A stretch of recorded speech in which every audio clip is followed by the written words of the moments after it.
This kind of experience created a very specific type of relationship I call the consumer-supply relationship. The consumer-supply relationship has 3 components you need to be aware of. So I want you to write these down in your notebook.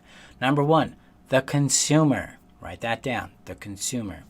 These are the people who feel entitled to what they want from others.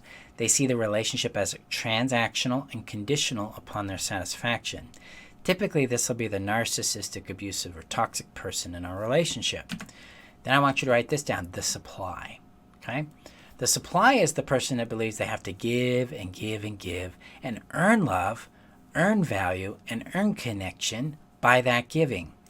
Their identity, their sense of value and worth is shaped by the feedback they get from the consumer, and the supply tends to give themselves up. They tend to discard themselves in order to become what they think the consumer wants so they can preserve that connection. I want you to write down this. This is the third part of the consumer-supply relationship, the transaction. This is where the supply gives the consumer whatever it is they want. That could be affection, attention, time, sex, money, protection, like enabling behavior, like they take the fall for them, they excuse the behavior, they talk people out of giving the consumer a consequence, things like that. Generally, the supply will be discarded by the consumer when the consumer is done with that supply. At times, the consumer might go back and try to hoover or love bomb the supply back into this cycle when they want that particular flavor back in their lives.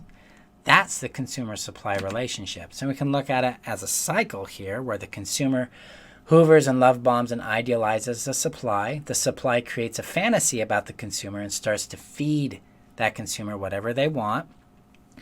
Eventually, the consumer starts to devalue the supply, and the supply responds to that devaluation by internalizing shame and inadequacy and attempt to improve themselves by becoming more ideal. This is where perfectionism shows up.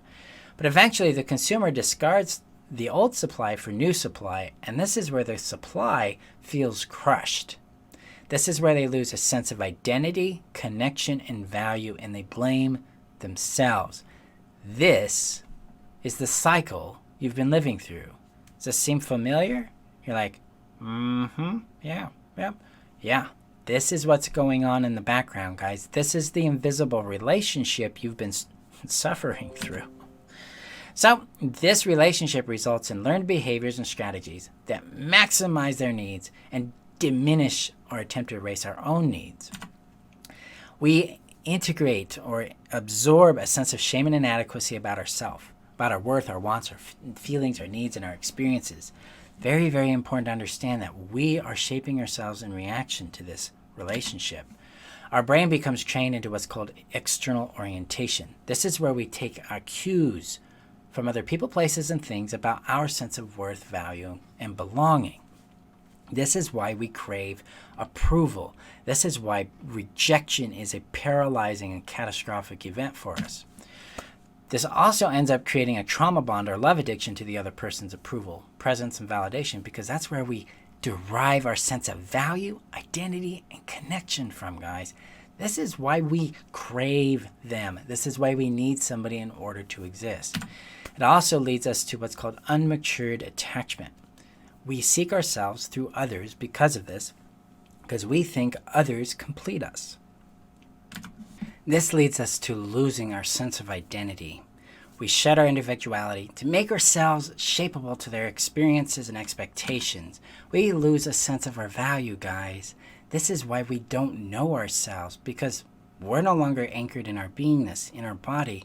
We're attached to the output, to the performance. Our sense of worth is determined by what we do, not determined by who we be.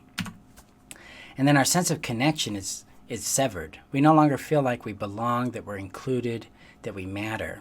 We're no longer valued for who we are. Instead, we're only valued for what we do, and we learn to earn love instead of having it reciprocated freely because we exist. So we don't have connection anymore, we have transaction. We don't have value anymore, we just have output. We don't have an identity, we just have absorption of the other person. We have emptiness and loneliness there. Again, this leaves us feeling empty, lonely, and afraid. But in reality, All of this means your codependency was your best effort to survive being discarded. You did all these things in order to try to keep connection so you could survive and thrive. It was actually pretty darn brilliant in my opinion, because your brain's like, hey, we don't know what else to do, but if we make ourselves appealing to this person, they all need us and thus they'll keep us and we'll be okay. Well, it worked. You survived. You got to this day, and now you can heal.